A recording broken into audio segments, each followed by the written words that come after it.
Quelle race dans The Elder Scrolls est réellement la plus puissante? C'est l'une de ces questions qui déclenche des débats enflammés. Certains jurent par les hauts elfes en raison de leur maîtrise de la magie. D'autres affirment que ce sont les Nordiques parce qu'ils peuvent crier la réalité en soumission. Mais quand on creuse vraiment dans le lore, quand on regarde ce que ces races ont réellement accompli à travers l'histoire, la réponse devient bien plus complexe et intéressante qu'on ne le penserait. Nous allons passer en revue chaque race majeure de Tamriel. Les 10 que vous pouvez jouer, plus quelques autres qui se sont soit éteintes, soit sont trop dangereuses pour laisser les joueurs les contrôler. Et à la fin de cette vidéo, nous saurons quelle était la race la plus puissante. Commençons par les Altmer ou les Hauts Elfes. Les Altmer sont l'élite magique de Tamriel. Ils vivent sur les îles de Somerset, qu'ils ont récemment renommées Alinor pour correspondre à leur capitale. Quand vous rencontrez un Altmer dans n'importe quel jeu, vous remarquez immédiatement qu'ils ont une magicka augmentée et une efficacité des sorts améliorée. C'est parce qu'être doué magiquement fait littéralement partie de leur biologie. Ils sont grands, ils ont la peau dorée et ils peuvent vivre pendant des centaines d'années. Certains Altmer atteignent 300 ans ou plus, ce qui leur donne des siècles pour perfectionner leur art. Mais les Altmer ne sont pas seulement naturellement talentueux avec la magie. Ils ont construit une civilisation entière autour d'elle qui a duré des milliers d'années. Leur architecture est à couper le souffle. Les marchands humains qui visitent Alinor décrivent la ville comme si elle était faite de vers ou d'ailes d'insectes. Les diplomates impériaux de la dynastie Rayman ont écrit que la ville est un tourbillon hypnotique de remparts et de tours impossiblement hautes conçues pour capturer la lumière du soleil et la décomposer en C, couleurs composantes, drapant ces couleurs sur les pierres. Les Altmer descendent des Altmer, les elfes originaux qui ont débarqué sur Tamriel à l'ère mérétique. Ils croient qu'ils sont les plus proches de ce qu'étaient ces elfes originaux, et ils prennent cette ascendance extrêmement au sérieux. Leur société est structurée autour du maintien de ce qu'ils considèrent comme la pureté de leur lignée. Cela les fait paraître arrogants aux autres races, et oui, ils le sont un peu. Ils croient sincèrement que les elfes devraient régner sur tout le monde. Leur plus grand monument était la tour de cristal, aussi appelée cristal comme loi. Ce n'était pas juste un bâtiment. C'était l'un des 8 points focaux mythiques qui aidaient à ancrer le monde mortel à la réalité. Les Altmer l'ont construite comme un mémorial à l'esprit du peuple elfique peu après leur arrivée. À l'intérieur de la tour se trouvaient les tombes des premiers colons Altmer, préservées pour toujours. La tour abritait également une bibliothèque massive avec des textes anciens, des tapisseries, des reliques comme les cartes originales de Topal le pilote, et même une ménagerie de créatures dangereuses soignées par des trolls. La tour de cristal était plus que symbolique. Elle existait dans plusieurs dimensions simultanément et ses capacités magiques transcendaient la physique normale. Avant que l'université arcane ne soit construite à Cyrodi, la tour de cristal était le summum de l'apprentissage magique dans tout Tamriel. On pouvait supposément voir les pointes sud des montagnes des Dents du Dragon sur le continent depuis le sommet de la tour, même si cela devrait être impossible étant donné la distance. L'isolement des Altmer les a tenus à l'écart de la plupart des conflits du continent pendant des milliers d'années, pendant que des empires montaient et tombaient, pendant que les humains et les elfes se faisaient la guerre à travers Tamriel. Les îles de Somerset sont restées largement intactes. Ils avaient des conflits internes entre leurs cités, États, bien sûr. Skywatch et Firsthold se sont fait la guerre, Alinor et Lilandril ont eu leurs différends. Mais les vraies menaces venaient de l'extérieur. Les Sloth de Thrace et les Maormer de Piandonea ont tenté à plusieurs reprises d'envahir les îles. Durant la fin de la Troisième Ère, les choses ont commencé à changer.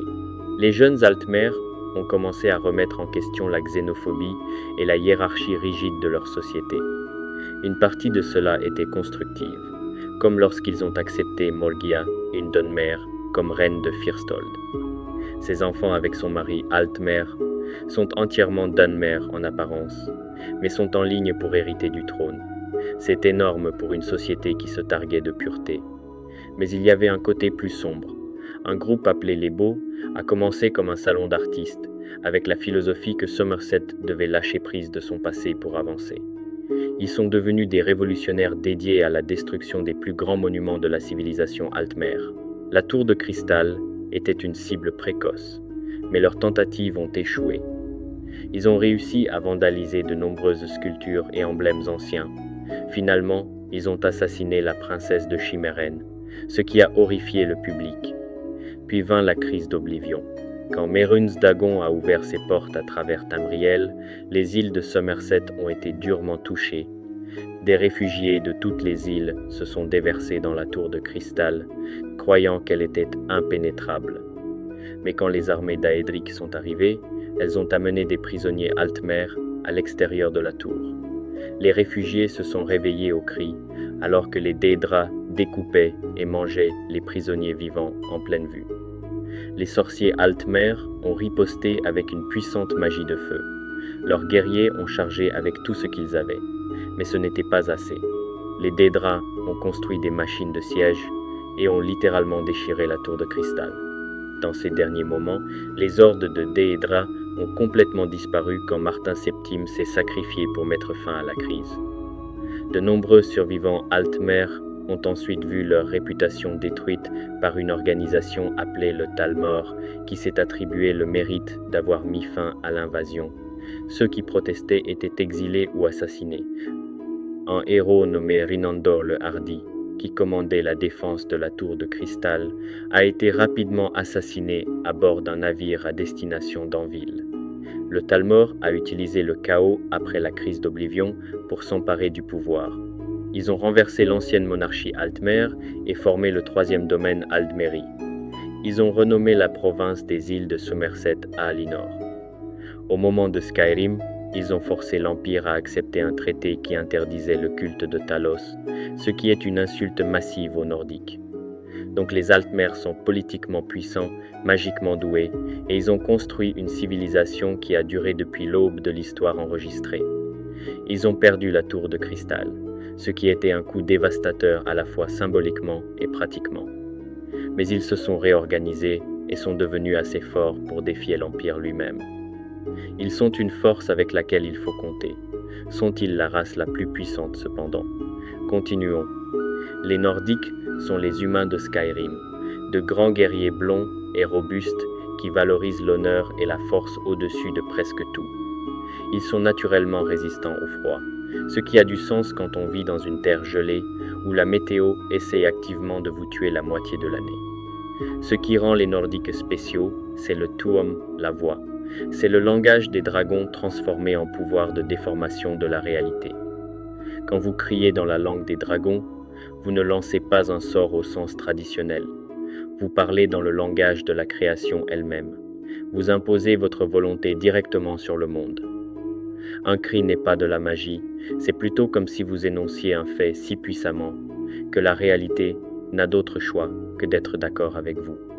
Les anciens Nordiques ont appris le Tuam de Partornax pendant la guerre des dragons. C'était à l'époque où les dragons régnaient sur l'humanité comme des dieux tyrans. Partornax, qui était l'un des lieutenants d'Alduin, a trahi les dragons et a enseigné aux humains comment crier. Cela a permis aux anciens Nordiques de riposter. Ils ne pouvaient pas égaler les dragons en puissance brute, mais avec la voix, ils pouvaient au moins les blesser. Finalement, ils ont gagné la guerre et se sont établis comme la force dominante à Skyrim. Mais voici le piège. La plupart des Nordiques ne peuvent pas réellement utiliser le Tuam. Il faut des décennies d'entraînement et de méditation pour apprendre même un seul cri. Les Grisbarbes passent leur vie entière à le maîtriser. Ils sont devenus si puissants qu'ils doivent faire attention en parlant normalement ou leurs voix causeront des destructions. Quand ils ont formellement accueilli Ulfric Sombrage, le son a secoué toute la montagne. Quand ils ont convoqué l'enfant de dragon, leur appel a été entendu à travers tout Skyrim. Ulfric s'est entraîné avec les Grisbarbes pendant des années et il ne connaît que quelques cris. Il a utilisé force implacable pour tuer le haut roi Thorig en le déchirant littéralement avec des cris, ce qui a déclenché la guerre civile. Mais même Ulfric, qui est l'un des rares Nordiques à pouvoir crier, est loin du niveau des anciens langues qui pouvaient raser des bâtiments avec leur voix. Le vrai pouvoir nordique vient de l'enfant de dragon. Ce sont des personnes bénies par Akatosh avec l'âme d'un dragon. Ils peuvent absorber les âmes des dragons et apprendre instantanément des cris qui prendraient à une personne normale des décennies à maîtriser. Miraak était enfant de dragon, et il est devenu si puissant qu'Hermaeus Mora a dû le piéger dans Apocrypha pendant des milliers d'années. Tiber Septime était enfant de dragon. Il a utilisé le Tuum dans ses conquêtes, est devenu empereur, et a finalement atteint la divinité par le biais du Chim ou du Mantling ou une combinaison des deux. Le dernier enfant de dragon a vaincu Alduin, le mangeur de monde, qui est littéralement le dragon censé mettre fin au monde. Donc les Nordiques ont produit certains des individus les plus puissants de l'histoire à travers l'enfant de dragon. Le Tuum brise littéralement la réalité quand il est utilisé par quelqu'un avec du sang de dragon. Mais en tant que race, sans cette bénédiction divine, ils ne sont vraiment que des guerriers exceptionnels. Ils sont robustes, ils peuvent encaisser des coups et ils savent comment se battre. Mais ils ne font rien qui les place au-dessus des autres cultures guerrières. Le Tuum est puissant, mais il est rare. Ce n'est pas quelque chose que la plupart des Nordiques peuvent accéder. Donc, bien que des Nordiques individuels avec la bonne bénédiction puissent être incroyablement puissants, la race dans son ensemble n'a pas ce même niveau de pouvoir. Les Dunmer vivent à Morrowind et ils sont connus pour être équilibrés. Ils sont décents avec la magie, décents avec les armes, et ils sont assez robustes pour survivre dans un environnement volcanique hostile. Leur peau est gris foncé, leurs yeux sont rouges, et ils ont une relation compliquée avec à la fois les Daedra et le tribunal. Les Dunmer s'appelaient autrefois Chimères, ce qui signifie peuple changé. Ils étaient des Aldmer qui ont suivi un prophète nommé Velot à Morrowind pour adorer les Daedra au lieu des dieux elfiques traditionnels. Ils ont construit une civilisation dans les cendres volcaniques et pendant longtemps ils ont prospéré. Puis vint la bataille de la Montagne Rouge et tout a changé. Les Dwemer et les Chimères étaient en guerre. Les Chimères étaient menés par Indoril Nerevar et son conseil qui incluait Vivec, Almalexia et Sotasil. Pendant la bataille, les Dwemer ont complètement disparu pour des raisons que nous aborderons plus tard. Mais le conseil de Nerevar a fait quelque chose qui a changé les Chimères pour toujours. Ils ont trouvé les outils de Kagrenak, les instruments conçus pour exploiter le cœur de Lorkhan. Le cœur de Lorkhan est le cœur réel, physique, d'un dieu mort. Ces outils vous permettent de manipuler le pouvoir divin. Le conseil les a utilisés pour atteindre la divinité. Ils sont devenus le tribunal, des dieux vivants avec un pouvoir incroyable et l'immortalité. Mais il y avait un prix. Azura, l'un des princes déédriques que les Chimères avaient adorés, a maudit toute la race pour leur trahison. La peau dorée de chaque Chimère est devenue gris foncé. Leurs yeux sont devenus rouges. Ils sont devenus les Dunmer, marqués à jamais par le péché de leur dieu. Le tribunal a régné sur Morrowind pendant des milliers d'années. Ils avaient un pouvoir qui éclipsait les mages mortels. Vivec pouvait geler les gens dans le temps, remodeler des paysages et inonder des régions entières. Il a écrit 36 sermons qui étaient en partie des écritures, en partie de la philosophie et en partie des instructions cachées pour atteindre la divinité. Almalexia commandait des armées et pouvait tuer des Daedra avec facilité. Sotasil a construit une cité mécanique dans une dimension de poche où il essayait d'améliorer le concept même de réalité. Mais leur pouvoir était emprunté. Ils devaient retourner au cœur de Lorkhan chaque année pour recharger leur divinité. Ils n'étaient pas vraiment des dieux, ils étaient des mortels fonctionnant avec du pouvoir divin volé. Et quand ils ont perdu l'accès au cœur pendant les événements de Morrowind, tout s'est effondré. Almalexia est devenue folle de perdre son pouvoir et a été tuée par le Nerevarin. Sotasil a été retrouvé assassiné dans sa cité mécanique. Vivec a disparu, et sans son pouvoir pour le retenir, le ministère de la vérité s'est écrasé sur Vivec City, déclenchant l'éruption de la Montagne Rouge. L'année rouge a dévasté Morrowind. Vardenfell a été presque complètement détruit, des millions sont morts. Les Dunmer ont perdu leur patrie et leur dieu en un seul événement catastrophique. Beaucoup ont fui vers Skyrim et d'autres provinces où ils ont fait face à la discrimination et à la pauvreté. Donc les Dunmer ont produit des dieux, mais ces dieux fonctionnaient avec un pouvoir volé qui n'a pas duré. Le tribunal avait une vraie divinité pendant des milliers d'années, ce qui est impressionnant. Mais finalement ils sont tombés, et quand ils sont tombés, ils ont emporté Morrowind avec eux. Les Dunmer en tant que race sont des survivants. Ils sont robustes et adaptables, mais ils n'ont pas montré le genre de pouvoir qui les place au sommet.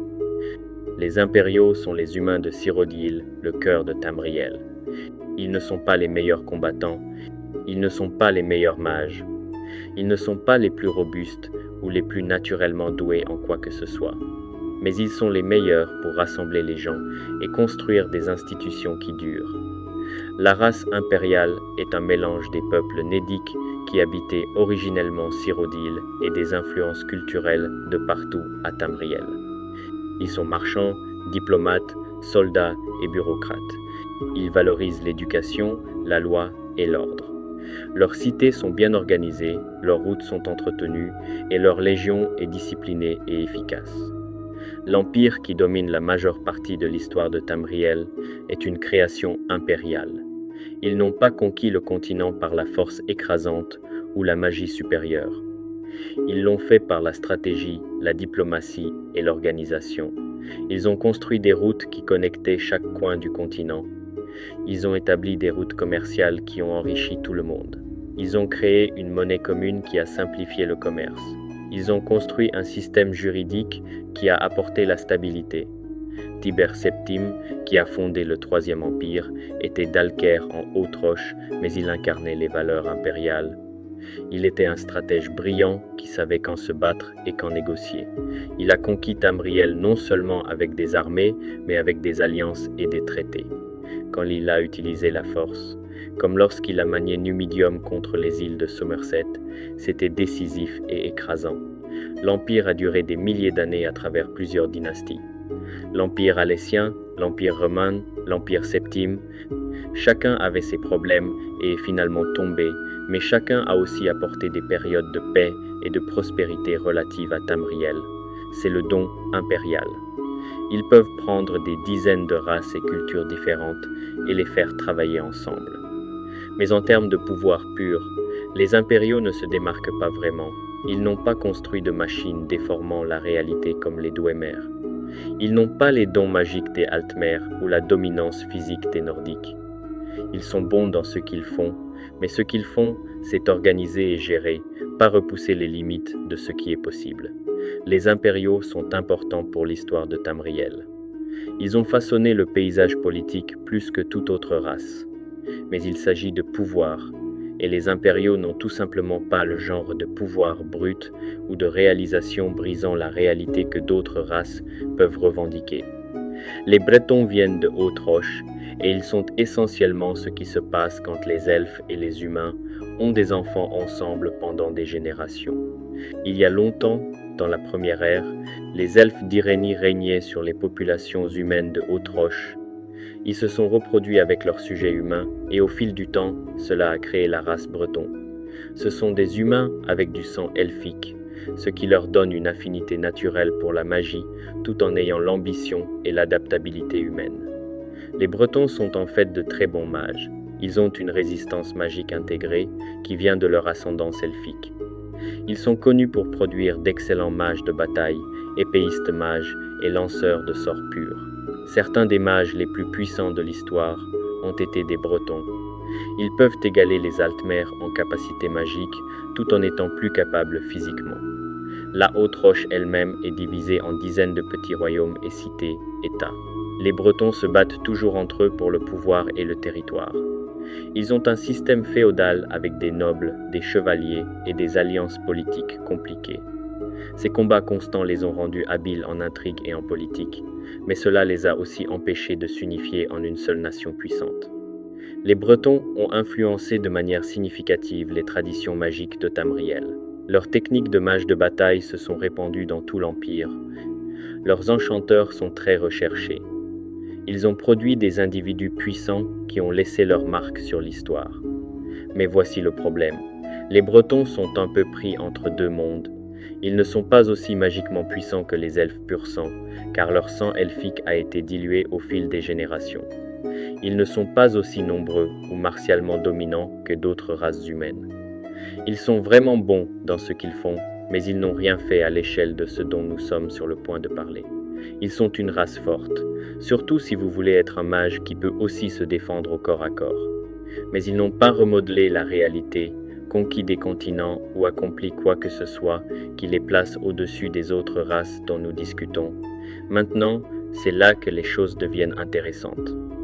Les Rouges-Gardes venaient d'un continent appelé Yokuda, qui était à l'ouest de Tamriel à travers l'océan Eltérique. Et Yokuda n'existe plus parce qu'il a littéralement coulé dans la mer. Les Rouges-Gardes sont connus comme les meilleurs guerriers de Tamriel. Pas les plus forts, pas les plus robustes, mais les plus habiles avec une lame. Chaque jeu leur donne des bonus aux compétences d'armes parce que c'est ancré dans leur culture. Ils sont naturellement athlétiques, résistants au poison, et ils se déplacent rapidement. Mais plus que cela, ils ont une tradition guerrière qui remonte à des milliers d'années à l'ancienne Yokuda. Sur Yokuda, les Rouges-Gardes étaient à l'origine des artisans, des poètes et des érudits. Mais les guerres civiles constantes les ont forcés à évoluer. Ils ont développé quelque chose appelé la voie de l'épée, une philosophie martiale sur la maîtrise de la lame. Cela est devenu le chant de l'épée. Les chanteurs d'épée étaient des guerriers si habiles que leurs épées chantaient littéralement dans l'air, à travers la chair et les os, sonnant contre l'armure. C'est devenu une réponse à leurs prières. Les plus grands chanteurs d'épée étaient appelés Ansei, les saints de l'épée. Ce n'étaient pas juste des maîtres de la technique. Ils pouvaient manifester quelque chose appelé un Shehai, une épée spirituelle, de leur âme même. Par pure force de volonté, un Ansei pouvait créer cette lame éthérée et elle prendrait forme dans leurs mains. Désarmer un Ansei ne pouvait être fait qu'en coupant leur tête ou en prenant leur esprit, car la lame venait de l'intérieur d'eux. Le chanteur d'épée le plus accompli de l'histoire était Frandar Hunding. Ses écrits, en particulier son livre des cercles, étaient vénérés par les Rouges-Gardes pendant des siècles après sa mort. Hunding vivait à une époque où l'empereur Hira essayait d'exterminer les chanteurs d'épée. Les chanteurs étaient peu nombreux et ne pouvaient pas former une armée appropriée, mais Hunding les a menés en rébellion. La guerre des chanteurs s'est terminée au pied de la montagne Atu, où les forces de Hunding ont écrasé l'armée de l'empereur. Moins de 20 000 chanteurs d'épée ont survécu. Ils n'étaient plus les bienvenus à Yokuda, donc Hunding et son armée sont partis, commençant la grande migration vers Hammerfell. Mais voici où les Rouges-Gardes deviennent absolument terrifiants. Les Ansei n'avaient pas seulement des épées spirituelles. Les plus puissants d'entre eux avaient maîtrisé quelque chose appelé le Pankratos Sword, une technique d'épée qui pouvait couper les atomos, les blocs de construction fondamentaux de la réalité elle-même. Ils pouvaient sectionner les lois de la nature. Selon la légende et certaines sources du jeu, cette technique est ce qui a coulé Yokuda.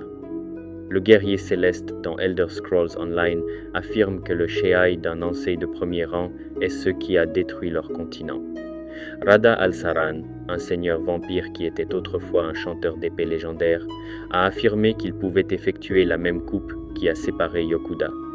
Ce n'était pas juste de l'habileté avec une lame, c'était de la manipulation de la réalité par l'escrime. Il pouvait couper les atomes, détruire des continents et briser les lois fondamentales de la physique en balançant une épée vraiment, vraiment bien. Après que Yokuda ait coulé, des vagues de réfugiés, appelées les Ragada, la vague guerrière, ont navigué vers Hammerfell. Ils ont conquis toute la province des Ned et des Elfes qui y vivaient. Ils ont établi une nouvelle patrie et ont apporté leurs traditions avec eux. Pendant un temps, les chanteurs d'épée et les Ansei ont continué à Hammerfell. Mais quelque chose s'est passé. Au milieu de la deuxième ère, il n'y avait aucun enregistrement d'Ansei restant. À la troisième ère, même les Ansei eux-mêmes étaient considérés comme n'ayant jamais existé. Les Rouges-Gardes avaient toujours leurs écoles de formation, ils honoraient toujours les anciennes voies, mais la capacité réelle de manifester un Shehai avait disparu. L'art était perdu. Donc les Rouges-Gardes à leur apogée, à Yokuda, pouvaient couper les atomes et couler des continents. C'est un pouvoir absolument fou. Mais au moment où les jeux se déroulent, ils ne sont que des guerriers vraiment, vraiment bons. Ils sont des combattants d'élite, les meilleurs maîtres de l'âme de Tamriel, mais ils ne sont plus des déformateurs de réalité. La connaissance et la technique qui les rendaient vraiment puissants ont été perdues dans le temps. Si les Rouges-Gardes avaient encore leurs Ansei et leurs techniques Pancratos Sword, ils seraient près du sommet de cette liste. Mais ils ne l'ont pas. Ils sont un écho de ce qu'ils étaient autrefois. Les Bosmers vivent à Valenwood et ils sont les plus petits des races elfiques. Ils sont connus pour être d'excellents archers, voleurs et éclaireurs. Ils sont rapides, ils sont agiles, et ils peuvent pratiquement disparaître dans les forêts qu'ils appellent maisons.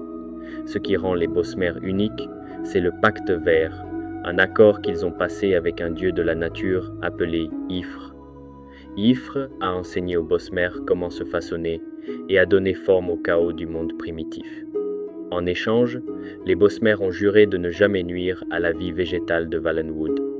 Ils ne peuvent pas couper d'arbres, cueillir de fleurs ou même manger de légumes s'ils suivent le pacte correctement. Cela en fait des carnivores stricts. Ils mangent de la viande exclusivement. Et quand je dis exclusivement, je veux dire qu'ils poussent cela à l'extrême. Quand les Bosmers vont à la guerre, ils pratiquent le cannibalisme rituel. Après une bataille, ils sont obligés de consommer les corps de leurs ennemis tombés dans les 3 jours. C'est une façon d'honorer à la fois le pacte vert et leur victoire. Les Bosmers peuvent aussi changer de forme. Ils peuvent commander les animaux. Ils sont en phase avec la nature d'une manière qui va au-delà de la magie druidique. Ils sont connectés aux forces fondamentales qui ont façonné Valenwood. Et puis il y a la chasse sauvage. C'est l'arme ultime des Bosmers et c'est absolument terrifiant. Quand Valenwood est menacé, quand il n'y a pas d'autre option, les Bosmers peuvent appeler une chasse sauvage. Ils se transforment en monstres sauvages, changeant de forme qui dévorent tout sur leur passage. Ils perdent tout contrôle, toute raison et deviennent une marée de dents et de griffes et de fins qui ne s'arrêtent pas jusqu'à ce que la menace soit éliminée. La chasse sauvage a été utilisée dans l'histoire de Valenwood avec un effet dévastateur. Des armées entières ont été détruites par elle, elle ne laisse que des os. Une fois qu'elle commence, il n'y a aucun moyen de l'arrêter jusqu'à ce que le danger soit passé. Certains Bosmers qui participent à la chasse ne reviennent jamais complètement à leur forme normale. Mais voici le problème, la chasse sauvage est un dernier recours. Elle est imprévisible, incontrôlable et dangereuse pour tous ceux qui sont impliqués. Les Bosmers ne peuvent pas simplement la déployer quand ils le veulent. Elle nécessite des rituels et des conditions spécifiques. Et en dehors de la chasse sauvage, les Bosmers sont des archers et des éclaireurs habiles, mais c'est à peu près tout. Ils sont excellents dans ce qu'ils font. Leur connexion à Ifre et leur capacité à se transformer est unique parmi les races.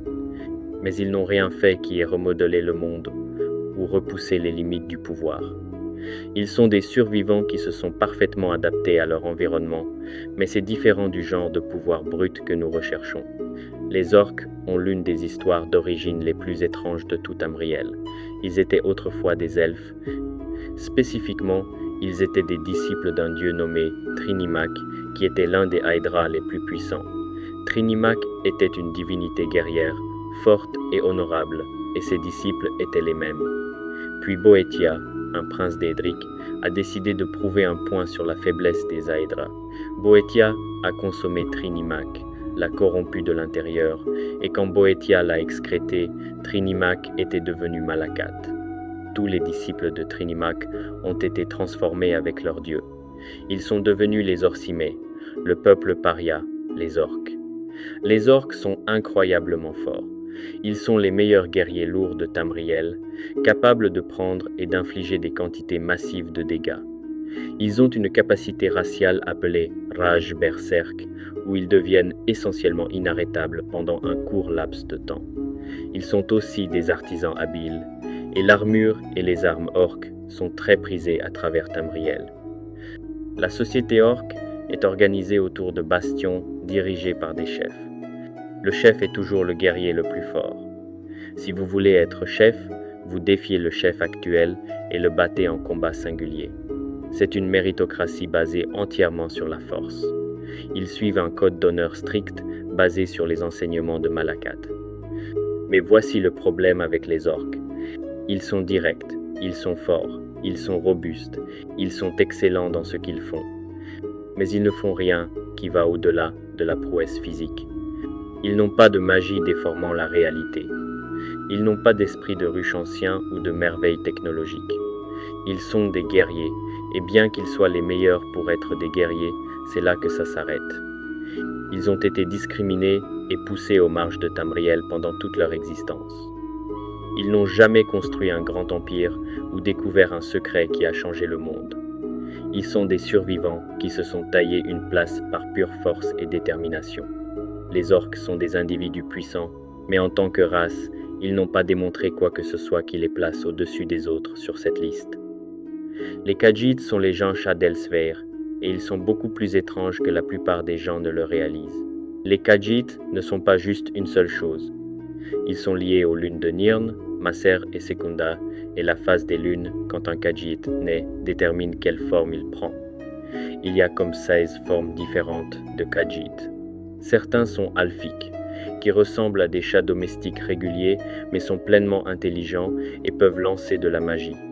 Certains sont Oomes, qui ressemblent presque exactement à des bosmers avec quelques traits félins. Les Katé sont ce que vous voyez dans la plupart des jeux, les gens-chats humanoïdes classiques. Ensuite, vous avez les Sanchrat, qui sont aussi grands que des mammouths et sont utilisés comme monture de cavalerie. Et ce n'est que gratter la surface. Cette connexion lunaire est unique à Tamriel.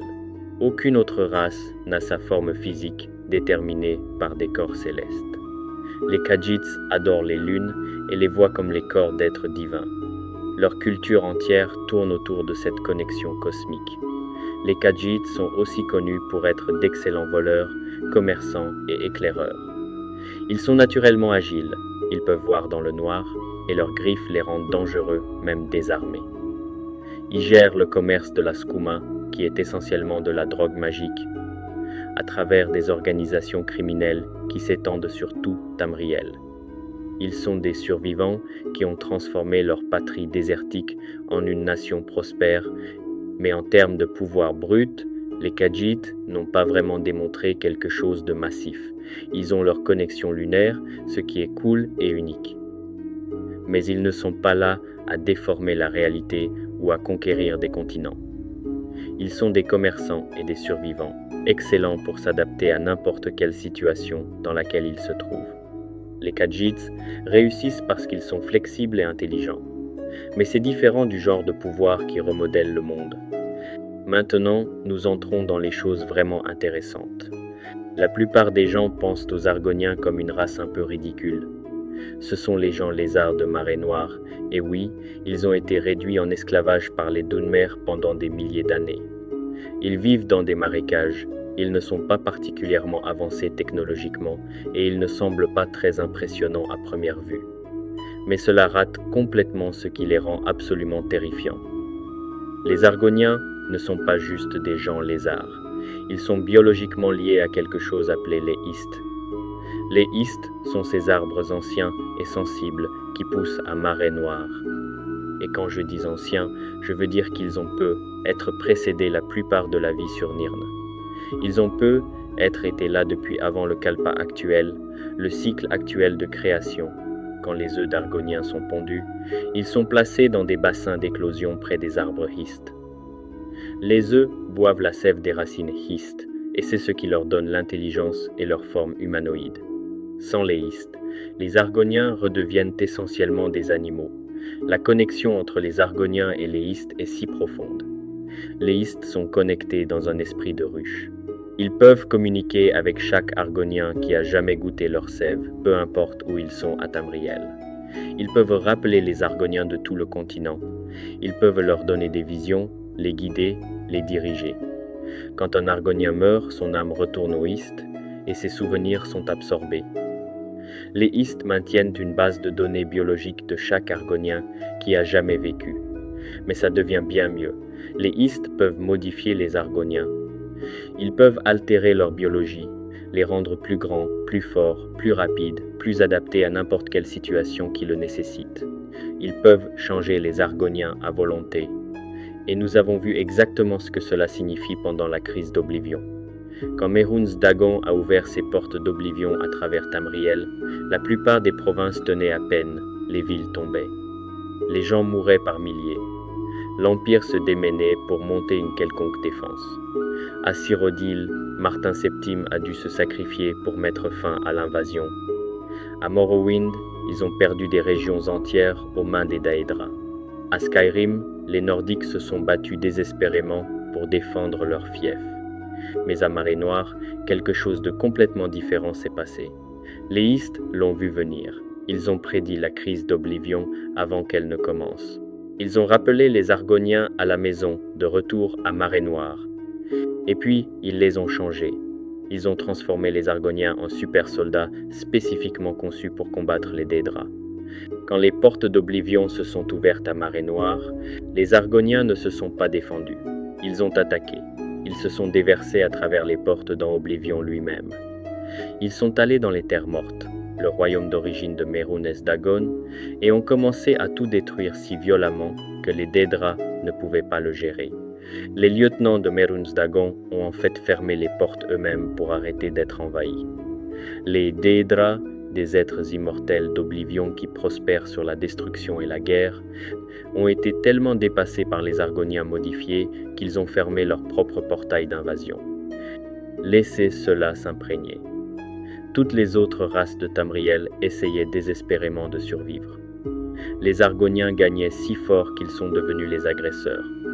Ils ont envahi l'enfer et les démons ont dû battre en retraite. Cela ne s'est produit nulle part ailleurs.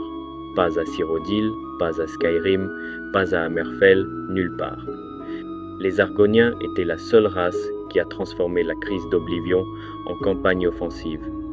Ils n'ont pas juste défendu leur patrie, ils ont contre-attaqué dans une autre dimension et ont forcé l'ennemi à se retirer. Et après la fin de la crise, après la fermeture des portes, les Argoniens ne se sont pas arrêtés. Les Hist les ont maintenus mobilisés. 5 ans plus tard, la montagne rouge a éclaté et a dévasté Morrowind. Les Dunmer, qui avaient réduit les Argoniens en esclavage pendant des milliers d'années, étaient paralysés. Leur dieu du tribunal était parti. Leur patrie était détruite. Ils étaient vulnérables. Les Argoniens, menés par un groupe politique appelé les Anxilel, ont envahi. Ils ont saccagé Murnold, la capitale de Morrowind. Ils ont poussé aussi loin au nord que Vardenfell. Ils ont conquis d'énormes portions du sud de Morrowind. La maison Redorin a finalement arrêté leur avancée, mais le mal était fait. Les Argoniens ont revendiqué des territoires massifs et certains d'entre eux les détiennent toujours à la 4e ère. Donc qu'est-ce que cela nous dit ? Les Argoniens ont un esprit de ruche ancien qui les soutient et qui peut prédire les menaces futures, modifier leur biologie pour contrer ces menaces et coordonner une race entière sur des milliers de kilomètres. Quand les East décident d'agir, les Argoniens deviennent quelque chose d'entièrement différent.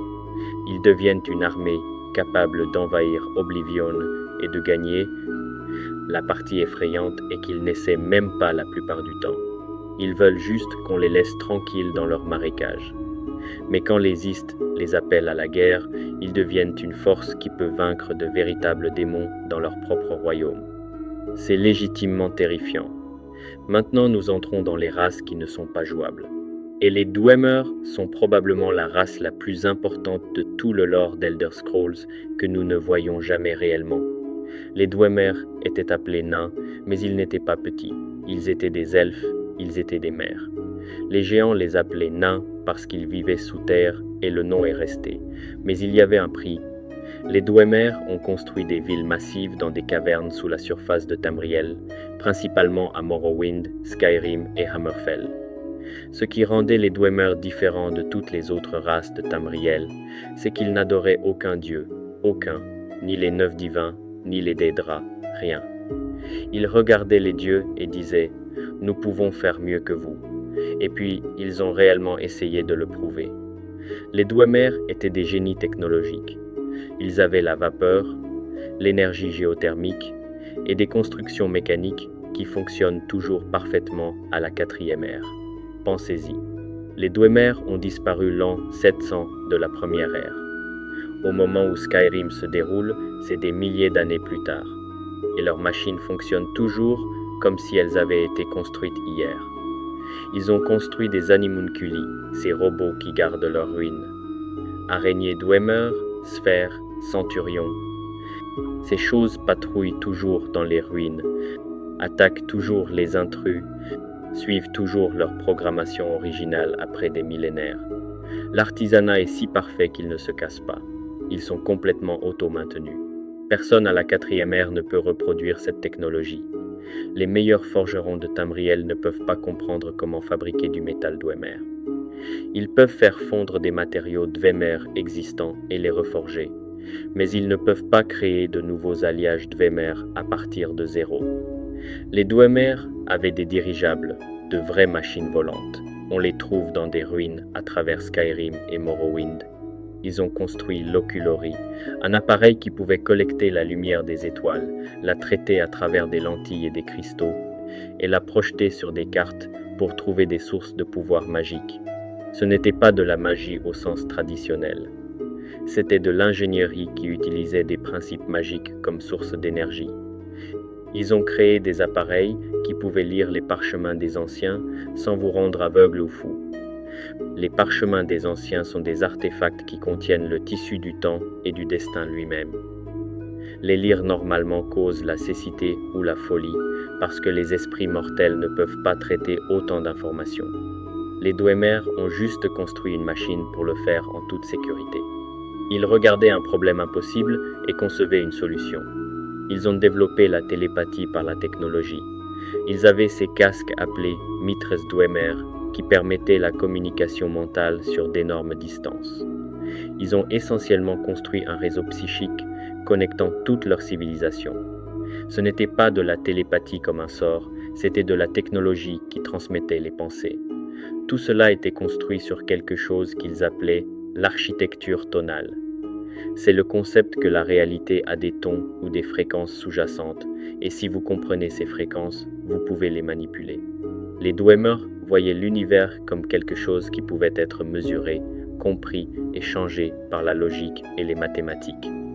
Ils n'utilisaient pas la magie de la façon dont les autres races utilisaient la magie. Ils manipulaient les lois fondamentales de la physique. Leur société était structurée autour de cette philosophie. Alors que d'autres civilisations mettaient des rois et des prêtres en charge, les Dwemer mettaient les ingénieurs et les érudits au sommet. Vous deveniez un leader en étant le plus intelligent, le plus accompli, pas en étant né dedans ou en ayant la faveur des dieux. Le mérite régnait sur tout. Ils ont construit des villes qui tiennent toujours debout. Blackreach est cette massive caverne souterraine avec une ville construite à l'intérieur et elle est si énorme qu'elle a son propre écosystème. Il y a des champignons lumineux de la taille d'arbres. Il y a des rivières et des lacs souterrains. Les Dwemer ont construit une ville entière fonctionnelle dans un espace aussi grand, avec des bâtiments et des ponts, et une infrastructure qui a duré des milliers d'années. Et puis ils ont trouvé le cœur de l'Orcan. Profondément sous la montagne rouge à Morrowind, les mineurs Dwemer ont découvert le cœur réel, physique d'un dieu. L'Orcan est la divinité qui a convaincu ou piégé d'autres êtres divins pour créer le monde mortel. En punition, les autres dieux ont arraché son cœur et l'ont jeté sur Nirn, où il s'est écrasé sur la terre et a formé la montagne rouge. Les Dwemer ont trouvé ce cœur, toujours battant après des éons, enterré dans une chambre profondément sous terre. La plupart des civilisations l'adoreraient ou en auraient peur. Les Dwemer y ont vu une source d'énergie. Ils y ont vu une opportunité de prouver que leur philosophie était juste. Entrait Kagrenac, leur architecte tonal en chef. Il était leur ingénieur principal, leur plus grand esprit. Kagrenac a regardé le cœur de l'Orcan et a conçu 3 outils pour le manipuler. Sunder était un marteau, Kinning était une lame. Vrygard était un gantelet qui protégeait le porteur du pouvoir des 2 autres. En utilisant ces outils dans la bonne séquence, avec les bons tons, vous pouviez exploiter le pouvoir divin du cœur. Le plan de Kagrenac était de construire Numidium, une construction massive en laiton, un dieu mécanique. Numidium devait être alimenté par le cœur de l'Orcan, mais c'était plus qu'une simple arme. Kagrenac voulait utiliser le cœur pour élever toute la race Dwemer à la divinité. Ils voulaient rendre chaque Dwemer immortel, les transformer en quelque chose au-delà des limites mortelles. Ils allaient atteindre la divinité par la technologie et l'ingénierie, prouvant une fois pour toutes que leur logique et leur raison étaient supérieures au pouvoir divin. Mais ils étaient en guerre avec les chimères. Les chimères, qui deviendraient plus tard les Dunmer, voyaient ce que les Dwemer faisaient avec le cœur comme un blasphème. Andoril Nerevar menait les forces chimères avec son conseil qui incluait Vivek, Almalexia et Sotasil. Les chimères croyaient que les Dwemer se moquaient des dieux eux-mêmes. Pendant la bataille de la Montagne Rouge l'an 700 de la première ère, tout a culminé. Les armées se sont affrontées. Nerevar et ses forces sont poussés dans la chambre du cœur. Et Kagrenak, soit par choix, soit parce qu'il a été forcé d'agir avant d'être prêt, a utilisé ses outils sur le cœur de l'Orcan. Et puis tous les Dwemer sur Tamriel ont disparu, partis, complètement, instantanément. Pas seulement ceux à Morrowind, à la Montagne Rouge. Tous les Dwemer partout. Ceux à Skyrim ont disparu. Ceux qui avaient migré à Hammerfell des générations plus tôt, ils ont disparu aussi. Tous au même moment exact. Il n'y avait aucune trace d'eux. Leurs villes sont restées intactes, leurs machines ont continué à fonctionner, mais chaque Dwemer vivant avait juste disparu.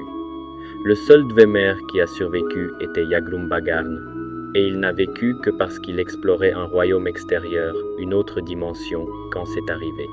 Quand il est revenu, toute sa race avait disparu. Il est le dernier Dwemer, affligé par la maladie du corpus, vivant dans un donjon à Morrowind, et il n'a aucune idée de ce qui est arrivé à son peuple. Alors qu'est-ce qui s'est passé? C'est la question qui rend les gens fous. Personne ne sait avec certitude. Yagrumbagarn pense que le sort de Kagrenak a mal tourné d'une manière ou d'une autre. Peu êtres ont-ils tous été tués instantanément. Peu êtres ont-ils été transportés dans une autre dimension.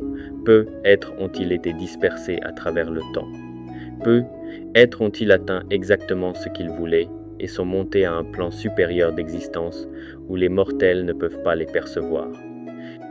Il y a une théorie qu'ils sont tous liés à Numidium d'une manière ou d'une autre. Leurs âmes ont été absorbées dans le dieu de Letton et ils l'alimentent de l'intérieur. Cela expliquerait pourquoi Numidium est si dévastatricement puissant quand il apparaît plus tard dans l'histoire. Tibère Septime a utilisé Numidium pour conquérir les îles de Somerset dans ce qui s'appelle la déformation de l'Ouest, et il était essentiellement imparable. Une autre théorie est qu'ils ont atteint quelque chose appelé zéro somme. Dans la métaphysique d'Elder Scrolls, si vous atteignez l'illumination et réalisez que vous n'existez pas réellement, que vous n'êtes qu'un rêve de la divinité, vous pouvez cesser d'exister entièrement. Peut être que les Dwemer ont tous réalisé cela en même temps et ont disparu parce qu'ils ont compris qu'ils n'ont jamais été réels pour commencer. Il y a une quête dans Skyrim où un chercheur nommé Arniel Gain essaie de recréer ce qui s'est passé. Il étudie la disparition des Dwemer de manière obsessionnelle. Il obtient un morceau de la gemme d'âme déformée qui était censé être un substitut pour le cœur de l'Orcan. Il utilise Kinning dessus, essayant de répliquer l'expérience de Kagrenak à petite échelle, et quand il l'active, il disparaît complètement. Mais son ombre peut être invoquée comme un sort, et elle erre en suivant le joueur. Il est là, mais pas là, existant dans un état intermédiaire. Certaines personnes pensent que c'est ce qui est arrivé aux Dwemer. Ils sont toujours là quelque part, juste pas d'une manière que nous pouvons percevoir ou avec laquelle nous pouvons interagir. Mais voici ce que nous savons avec certitude. Les Dwemer sont allés si loin, ont poussé si fort contre les limites de ce qui était possible, qu'ils se sont soit détruits, soit transformés si complètement qu'ils ont quitté la réalité telle que nous la connaissons. C'est du pouvoir. C'est de l'ambition à une échelle qu'aucune autre race n'a jamais égalée. Toutes les autres races de Tamriel utilisent toujours une version de ce que les Dwemer ont laissé derrière. Leur métal est toujours le meilleur que vous puissiez trouver. Leur construction garde toujours leurs ruines et tue quiconque s'approche trop. Leur technologie est étudiée par chaque mage et érudit qui veut comprendre comment le monde fonctionne. Des milliers d'années plus tard, personne ne les a rattrapés. Personne ne peut faire ce qu'ils ont fait. Les Dwemer ont regardé les dieux et ont dit « Nous n'avons pas besoin de vous. Puis ils ont essayé de devenir des dieux eux-mêmes. Et quelque chose s'est passé qui était si extrême, si brisant la réalité, qu'une civilisation entière a disparu en un instant. Qu'ils aient réussi ou échoué, le fait qu'ils aient essayé et que quelque chose d'aussi massif se soit produit est la preuve de leur pouvoir. Les Falmer sont une tragédie. Ils étaient autrefois les elfes des neiges et ils avaient une civilisation qui rivalisait avec celle des Altmer. Ils vivaient à la surface de Skyrim pendant l'ère mérétique, avant l'arrivée des humains. Ils ont construit des villes, ils avaient une culture, ils avaient la magie. Ils étaient sophistiqués et puissants. Puis les Nordiques sont arrivés. Les Atmorans, menés par Ysgramor, ont navigué de leur patrie gelée vers Skyrim. Au début, il y avait la paix. Les elfes des neiges ont permis aux humains de s'installer. Mais quelque chose a mal tourné. Les elfes des neiges ont attaqué la colonie nordique de Sartal dans ce qui s'appelle la Nuit des Larmes. Ils ont tué presque tout le monde. Seul Ysgramor et ses 2 fils se sont échappés.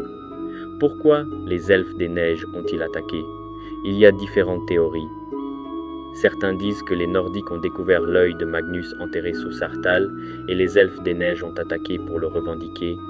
Certains disent que c'était juste un conflit territorial qui a escaladé. Certains disent que les elfes des neiges craignaient ce que les Nordiques pourraient devenir s'ils étaient autorisés à prospérer. Quelle que soit la raison, c'était une erreur. Ysgramor est revenu avec une armée. Les 500 compagnons, des guerriers légendaires, ont navigué de retour à Skyrim et ont lancé une campagne de vengeance. Le retour était brutal et unilatéral. Les Nordiques avaient de meilleurs guerriers, de meilleures armes, et ils étaient animés par la vengeance. Les elfes des neiges ont été menés à la quasi-extinction. Leurs villes ont été brûlées. Leur peuple a été massacré. Les survivants ont fui sous terre, cherchant refuge partout où ils pouvaient le trouver. Et certains d'entre eux sont allés chez les Dwemer. Les Dwemer ont accepté de les accueillir.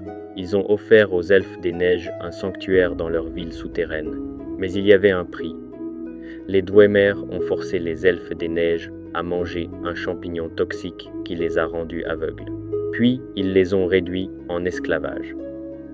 Les elfes des neiges sont devenus une race esclave, travaillant dans les mines et les villes Dwemer, faisant les travaux dangereux que les Dwemer ne voulaient pas faire. Au fil des générations, coupés de la lumière du soleil, empoisonnés par le champignon, réduits en esclavage et brutalisés, les elfes des neiges ont dégénéré. Ils sont devenus les créatures tordues connues sous le nom de Falmers. Ils sont aveugles, ils sont sauvages, ils ont perdu leur langue et leur culture. Ils attaquent tout ce qui entre dans leur territoire. Ils sont plus comme des animaux sauvages que la civilisation sophistiquée qu'ils étaient autrefois. Mais ils ne sont pas complètement sans esprit. Les Falmer ont toujours une certaine organisation. Ils gardent des chorues, ces énormes insectes, comme bétail et bêtes de guerre. Ils construisent leur propre structure primitive dans les ruines qu'ils habitent. Ils fabriquent des armes et des armures. Une certaine intelligence reste, mais elle est enterrée sous des générations de traumatismes et de mutations. Finalement, les Falmer se sont rebellés contre les Dwemer. La guerre du Roc était ce conflit souterrain massif qui a fait rage pendant des décennies. Les Falmer se battaient avec désespoir et nombre. Les Dwemer se battaient avec technologie et discipline. Il n'est pas clair qui gagnait quand les Dwemer ont disparu, mais avec leur maître parti, les Falmer ont hérité des ruines. À la 4e ère, les Falmer ne sont qu'un autre monstre dans les donjons. Ils sont dangereux, bien sûr. Ils sont agressifs et ils connaissent leur territoire. Mais ils ne sont pas puissants dans un sens significatif. Ils sont les victimes de l'une des trahisons les plus horribles de l'histoire de Tamriel. Il ne reste qu'un seul elfe des neiges pures. Le chevalier paladin, Gelebor, et son frère, l'archicuré, Virtur, ont survécu en servant Auriel dans le sanctuaire d'Auriel, qui était isolé du reste de Skyrim. Virtur est finalement devenu un vampire et est devenu fou. Gelebor reste, seul, le dernier témoin de ce qu'était son peuple autrefois. Donc, les Falmer sont un conte moral. Ils étaient puissants autrefois, mais ils ont été détruits par les Nordiques et trahis par les Dwemer. Maintenant, ils ne sont guère plus que des monstres. Ils ne sont pas un candidat pour la race la plus puissante, ils sont un exemple de comment complètement une civilisation peut tomber. Et maintenant, nous arrivons aux Slode.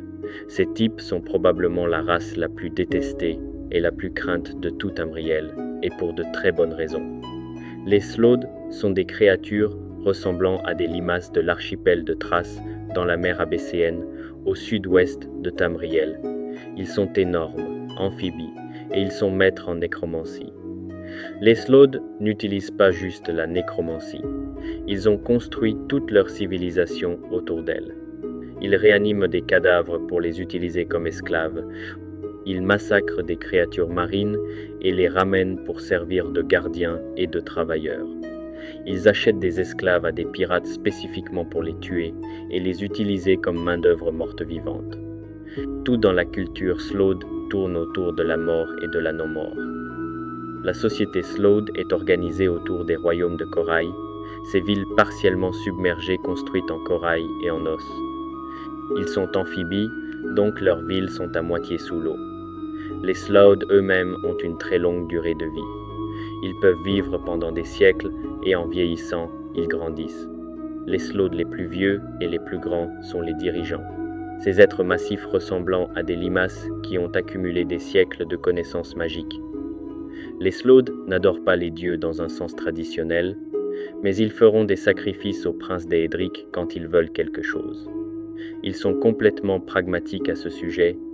Ils voient les Daedra comme des êtres puissants, avec qui on peut négocier, pas comme des figures divines à vénérer. La physiologie des Slode est vraiment bizarre. Quand ils sont jeunes, ils sont petits et relativement mobiles. En vieillissant, ils grandissent et deviennent plus lourds. Les Slode les plus vieux sont si massifs qu'ils peuvent à peine bouger sur Terre. Ils sont trop lourds pour supporter leur propre poids en dehors de l'eau. Donc ils utilisent la magie de téléportation pour se déplacer. Ils se téléportent juste d'un endroit à l'autre plutôt que de marcher. Mais voici ce qui rend les Slode absolument terrifiants. Ils ont créé la peste thracienne, la maladie la plus mortelle de l'histoire de Tamriel. Cette peste a tué la moitié de la population du continent entier. La moitié. Laissez cela s'imprégner. Des millions de personnes sont mortes, des villes entières ont été dépeuplées, des provinces ont été paralysées. Valenwood a perdu tant de gens qu'il ne pouvait pas résister quand Cyrodiil a envahi plus tard. Elsewhere a été dévasté. La peste thracienne n'était pas un accident. Les Slode l'ont créée délibérément. Certaines sources disent que c'était un acte de guerre. D'autres disent que c'était une expérience qui a échappé à tout contrôle. De toute façon, les Slode ont déchaîné une maladie qui s'est rapprochée d'anéantir la civilisation à Tamriel plus que toute guerre ou invasion. La réponse a été immédiate et massive. La marine de tous les drapeaux a été assemblée, une flotte combinée de presque toutes les races et nations de Tamriel. Humains, elfes, tous ceux qui pouvaient naviguer se sont réunis dans un seul but. Ils ont navigué vers Thrace et ils ont d'une manière ou d'une autre coulé l'archipel entier en utilisant une magie inconnue. Les royaumes de corail ont été traînés au fond de l'océan. Les Slode ont été presque anéantis. Mais ça n'a pas duré. Les Slode ont ramené leurs îles du fond de l'océan. Ils se sont reconstruits. Au moment des jeux, Thrace est de retour. Et les Slode sont toujours là, pratiquant toujours leur nécromancie, toujours isolés du reste de Tamriel. Les Slode commandent aussi des monstres marins. Ils ont du pouvoir sur la vie marine d'une manière que les autres races ne comprennent pas. Ils peuvent contrôler des serpents de mer géants, diriger des essaims de petites créatures et généralement rendre les océans autour de leur territoire extrêmement dangereux. Il y a aussi une variante appelée les Slode Marines, qui sont encore plus puissants et mystérieux. Les Slode marins vivent dans des royaumes sous-marins profonds et interagissent rarement avec les habitants de la surface. Ils sont habiles en nécromancie comme les Slode réguliers, mais ils ont aussi maîtrisé la magie de l'ombre, le contrôle mental et l'alchimie. Ils peuvent créer des clones esclaves d'ombre de personnes. Ils commandent des créatures des profondeurs océaniques comme les Yagras, ces horribles monstres ressemblant à des crabes. Les Slode Marines sont plus reclus que leurs cousins de surface, et nous ne savons presque rien de ce dont ils sont vraiment capables. Donc les Slaughs ont créé une peste qui a tué la moitié de Tamriel. Ils ont survécu à ce que leur patrie entière soit coulée dans l'océan et l'ont ramenée. Ils commandent des monstres marins et ont maîtrisé la nécromancie à un degré que les autres races trouvent horrifiant. Ils sont persistants, ils sont dangereux et ils sont toujours là. La raison pour laquelle les Slaughs ne sont pas plus actifs dans les affaires de Tamriel est que tout le monde les déteste. Chaque race est d'accord pour dire que les Slaughs sont une menace. Si les Slaughs commençaient à causer des problèmes à nouveau, une autre marine de tous les drapeaux se formerait probablement pour les gérer. Donc ils restent principalement à Thrace, faisant les choses horribles qu'ils font et n'interfèrent qu'occasionnellement avec le monde de surface. D'accord, nous avons passé en revue chaque race majeure de Tamriel. Maintenant, répondons réellement à la question. Quelle race est la plus puissante? Si nous parlons de réalisation technologique et magique pure, la réponse est clairement les Dwemer. Personne d'autre ne s'en approche. Ils ont construit des machines qui fonctionnent toujours parfaitement, des milliers d'années après leur disparition. Ils ont maîtrisé l'architecture tonale et pouvaient manipuler les fréquences fondamentales de la réalité. Ils ont créé des dirigeables, des réseaux télépathiques et des appareils qui pouvaient lire, en toute sécurité, les parchemins des anciens. Ils regardaient les dieux et décidaient qu'ils pouvaient faire mieux. La tentative des Dwemer d'atteindre la divinité était si ambitieuse et si extrême qu'elle a soit réussi d'une manière que nous ne pouvons pas comprendre, soit échoué si catastrophiquement qu'elle les a effacés de la réalité. De toute façon, c'est du pouvoir à une échelle que personne d'autre n'a égalé. Ils n'ont pas juste repoussé les limites de ce qui était possible, ils ont essayé de complètement réécrire ces limites. Le fait que leur technologie ne puisse toujours pas être répliquée à la 4e ère est la preuve de combien ils étaient en avance. Les meilleurs forgerons de Skyrim ne peuvent pas comprendre comment fabriquer du métal Dwemer. Les mages les plus instruits ne peuvent pas comprendre comment fonctionne leur construction. Des milliers d'années d'études et personne ne les a rattrapés. C'est de la dominance. Les Dwemer sont le pic historique. Ils sont la race qui est allée le plus loin, a atteint le plus haut, et a fait des choses qui définissent toujours le monde des milliers d'années plus tard. Mais si nous parlons d'une race qui est toujours là, toujours dangereuse, toujours capable de démonstrations massives de pouvoir, la réponse est les Argoniens avec les Istes qui les soutiennent. Les Argoniens ont envahi Oblivion et ont gagné. Laissez-moi répéter cela parce que c'est tellement fou que ça mérite d'être répété.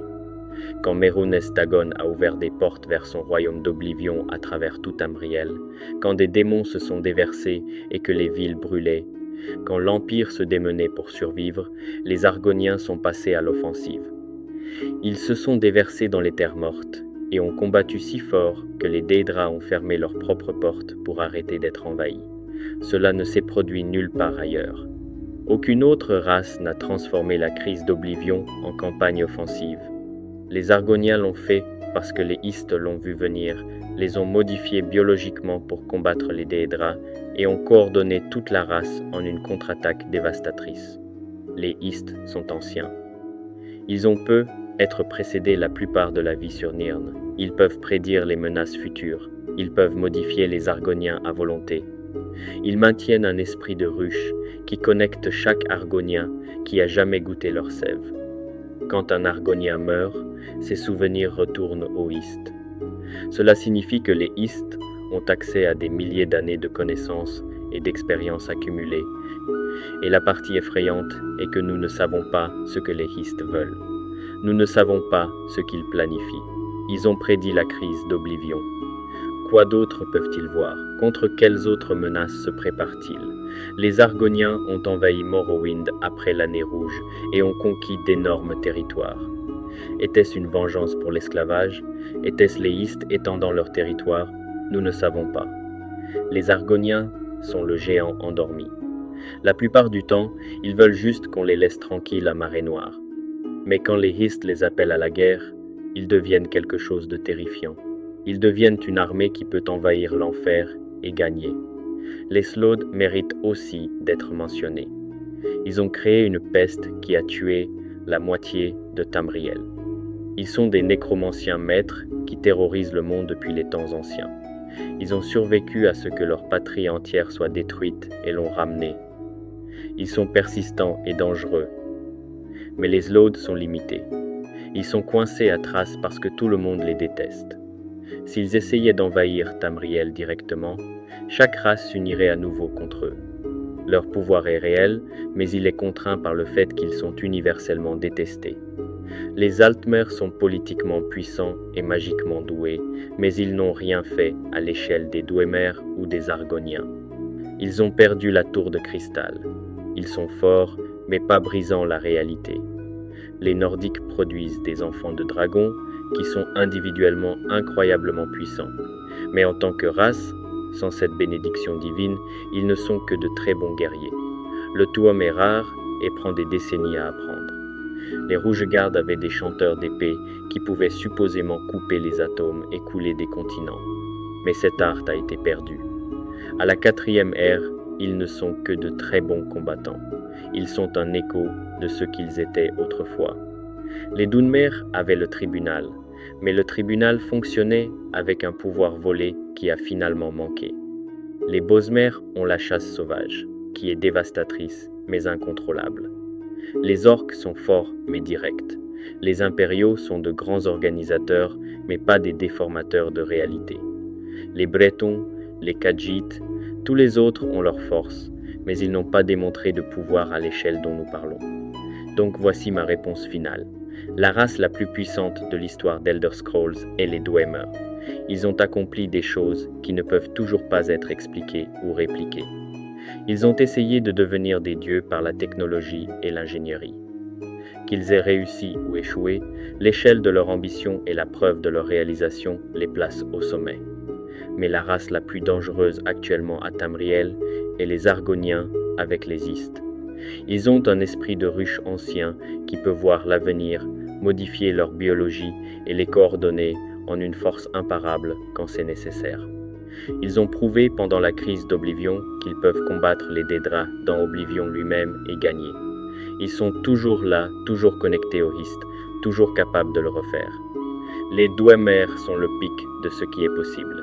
Les Argoniens sont le géant endormi que tout le monde oublie jusqu'à ce qu'il soit trop tard. Les deux ont fait des choses qui semblent impossibles. Les deux ont changé Tamriel de manière qu'aucune autre race n'a égalée. Si je dois choisir un, je vais avec les Dwemer. Ils ont poussé la réalité plus loin que quiconque. Ils ont construit des merveilles qui durent éternellement. Ils ont essayé d'atteindre la divinité et quelque chose de si extrême s'est produit que c'est toujours un mystère. C'est du vrai pouvoir. C'est le genre de réalisation qui place une race au sommet de la liste. Mais ne sous-estimez pas les Argoniens. Ils sont la seule race qui a envahi un autre royaume et a gagné. Et contrairement aux Dwemer, ils sont toujours là. Ils sont toujours dangereux. Les Istes sont toujours là, planifiant quelque chose que nous ne comprenons pas. Ce sont les deux races les plus puissantes dans The Elder Scrolls. Les Dwemer pour ce qu'ils ont accompli. Les Argoniens pour ce qu'ils sont toujours capables d'accomplir. Tout le reste tombe quelque part en dessous d'eux. Faites-moi savoir ce que vous en pensez dans les commentaires. Êtes-vous d'accord? Pensez-vous que je me trompe complètement?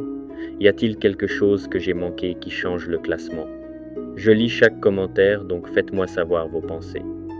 Et si vous avez appris quelque chose de nouveau sur le lore d'Elder Scrolls aujourd'hui, si cette plongée profonde dans les races était intéressante, appuyez sur ce bouton d'abonnement.